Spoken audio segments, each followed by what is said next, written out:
अगर किसी बच्चे का सेंटर जम्मू कश्मीर से बाहर बनता है, सपोज दिल्ली या चंडीगढ़, तो उस बच्चे के पास कोई ऑप्शन नहीं होगा सिवाय इसके कि वो वहाँ जाके एग्ज़ाम में बैठे और फिर अपना CUET स्कोर के बेस पे admission different colleges. Jammu university ने अनाउंस कर दिया है कि admissions will be done purely on the basis of CUET।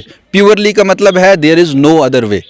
ठीक है, आपको सिर्फ CUET में बैठने वाले बच्चे को ही एडमिशन लेनी है। ये इसके लिए कॉलेजेस और यूनिवर्सिटीज़ मजबूर हैं।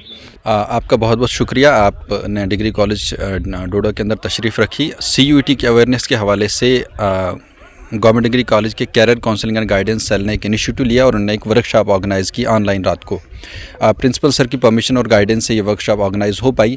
पहले तो हमने ये सोचा था कि हम इस वर्कशॉप को ऑफलाइन ऑर्गेनाइज़ करें, लेकिन सीनियर सेकेंडरी स्कूल के एग्जामिनेशन और बाकी वजूहात की वजह से हम इसको ऑनलाइन ही ऑर्गेनाइज़ कर पाए। तो CUET है common university entrance test. Simply मैं ये बताऊं कि ये वो वाला टेस्ट है जिन बच्चों को अब ग्रेजुएशन के लिए एडमिशन लेनी है, उनको ये वाला एग्ज़ाम देना है। इस एग्ज़ाम को देने के बाद ही वो अब ग्रेजुएशन के लिए एडमिशन ले पाएंगे।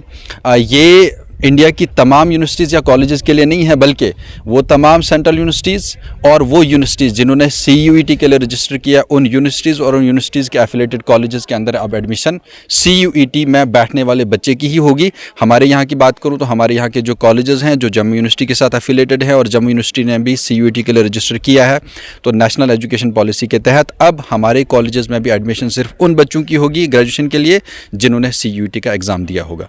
जो अवेयरनेस वर्कशॉप हमने CUET के रिलेटेड की, वो हमने इसलिए की थी कि हमने देखा कि बच्चों को CUET के बारे में अभी पता नहीं, हालांकि सिर्फ 2-3 दिन बचे हुए हैं CUET के रजिस्ट्रेशन के लिए।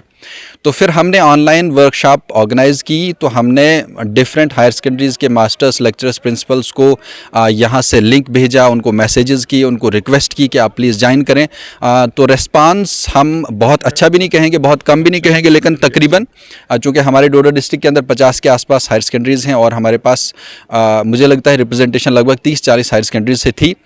तो हमारा मैसेज प्रिंसिपल्स के लिए, ख़ास जो हायर सेकेंडरीज़ के डिफरेंट प्रिंसिपल्स हैं या मास्टर्स या लेक्चरर्स वहाँ पे मौजूद हैं, उनके लिए रहेगा कि बच्चे चूँकि आज आपके पास मौजूद हैं, वो सीनियर सेकेंडरी का एग्ज़ाम दे रहे हैं, 12th का एग्ज़ाम दे रहे हैं, उन बच्चों को एग्ज़ाम लेने से पहले एटलीस्ट एक बार उनसे पूछें कि क्या आपने CUET का फॉर्म भरा है, क्या आपने उसके लिए रजिस्टर किया। अगर नहीं किया है तो 12 मार्च से पहले चूँकि 12 मार्च डेडलाइन है, लास्ट डेट है, तो इससे पहले वो CUET के लिए रजिस्टर कर दें।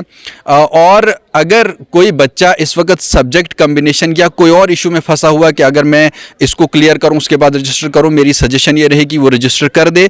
चूंकि 15 से 18 मार्च तक करेक्शन की डेट भी है, तो उस करेक्शन डेट के अंदर वो अपने पर्टिकुलर्स की करेक्शन कर सकता है। फिलहाल रजिस्ट्रेशन ज़रूरी है, क्योंकि डेडलाइन के बाद फिर रजिस्ट्रेशन मुमकिन नहीं होगी।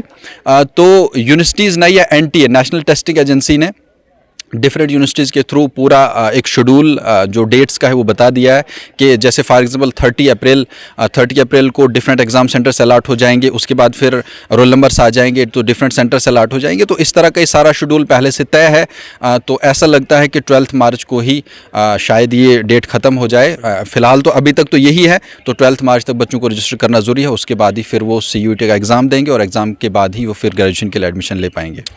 देखिए, जो नोटिफिकेशन यूनिवर्सिटीज़ की तरफ से आई है, मैं अगर आपको जम्मू यूनिवर्सिटी की नोटिफिकेशन की बात करूं तो जम्मू यूनिवर्सिटी ने अनाउंस कर दिया है कि admissions will be done purely on the basis of CUET। Purely का मतलब है there is no other way. ठीक है, आपको सिर्फ CUET में बैठने वाले बच्चे को ही एडमिशन लेनी है। ये इसके लिए कॉलेजेस और यूनिवर्सिटीज़ मजबूर हैं। तो इसलिए हमारे पास इसके अलावा कोई और ऑप्शन नहीं है। सेंटर्स की अगर आप बात करें तो हमारे यहाँ जम्मू कश्मीर के अंदर सिर्फ 5 सेंटर्स हैं। इसके अंदर जम्मू प्रोविंस के अंदर जम्मू और सांबा, और कश्मीर के अंदर बारामूला और श्रीनगर और शायद अनंतनाग है। तो ये सिर्फ 5 सेंटर्स हैं और इन 5 सेंटर्स के अंदर डिफरेंट बच्चों के एग्ज़ाम होंगे। और ये भी ज़रूरी नहीं है कि बच्चे का एग्ज़ाम सेंटर जम्मू कश्मीर के अंदर ही बने। चूँकि 21 मई आई थिंक नोटिफिकेशन पे है, 21 मई से ऑनवर्ड्स एग्ज़ाम शुरू होंगे। डिफरेंट शिफ्ट्स में एग्ज़ाम होंगे, दिन में 3 शिफ्ट्स में एक सेंटर पे एग्ज़ाम होगा, तो कई दिनों तक एग्ज़ाम चलेंगे। तो इन डिफरेंट उन शिफ्ट्स के अंदर बच्चों को वो कवर किया जाएगा। अगर किसी बच्चे का सेंटर जम्मू कश्मीर से बाहर बनता है, सपोज दिल्ली या चंडीगढ़, तो उस बच्चे के पास कोई ऑप्शन नहीं होगा सिवाय इसके कि वो वहाँ जाके एग्ज़ाम में बैठे और फिर अपना CUET स्कोर के बेस पे एडमिशन डिफरेंट कॉलेजेस के अंदर ले। इंफॉर्मेशन है सिर्फ डिस्ट्रिक्ट डोडा के लिए ही नहीं है कि वर्कशॉप जो था, जितने भी यहाँ डिस्ट्रिक्ट अदर डिस्ट्रिक्ट्स हैं, मुझे लगता है वहाँ भी बच्चों तक ये शायद इन्फॉर्मेशन नहीं होगी।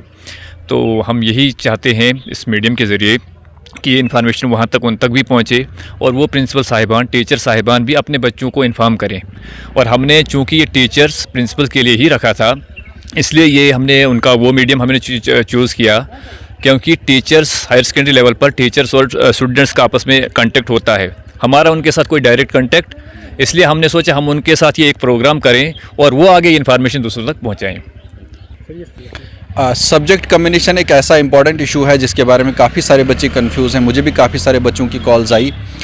तो इस चीज़ को डील करने के लिए पर्सनली जो career counselling and guidance cell GDC Doda है, हमने मिल बांट के एक व्हाट्सएप ग्रुप खोला है जो मेरे ही नंबर पे खोला है। उसका लिंक मैंने पोस्टर में भी शेयर किया था ताकि बच्चे उसमें ज्वाइन करें और उनको कोई भी डिफ़िकल्टी आती है तो वो हमसे सवाल करें। वहाँ पर एक्सपर्ट्स हैं, फैकल्टी है मौजूद है उन बच्चों की हेल्प के लिए।